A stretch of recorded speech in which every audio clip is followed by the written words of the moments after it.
আমরা এখন যাচ্ছি মন্দিরে, আর আমরা হিরোরা শ্যামচাঁদ মন্দিরে যাচ্ছি, বাড়ির সবাই মিলে টোটো করেই যাচ্ছি।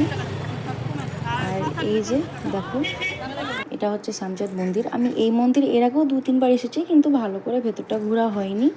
আর আমি খুব অল্প একটা ছোট ভিডিও করেছি, ভালো করে ভিডিওটা করতে পারিনি। আমি তাই যতটুকু পেরেছি তোমাদের সাথে আমি ভিডিওটা ভাগ করে নেব। আর এখানে আমি ভয়েস ওভার দিচ্ছি, আমার ছেলেদের আওয়াজ অবশ্যই তোমরা পাবে।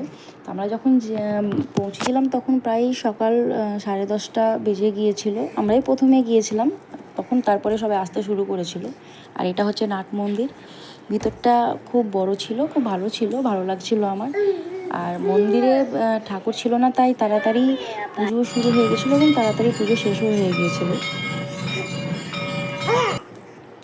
আর পুজো শেষ হওয়ার পর চলে গেলাম আমরা ভেতরটা দেখতে। ভেতরে একটা শিব মন্দির ছিল, আর খুব মনোরম পরিবেশ ছিল, আমার খুব ভালো লেগেছিলো। তারপর পুজোর প্রসাদ নিয়ে আমরা চলে গেলাম বাড়ির জন্য।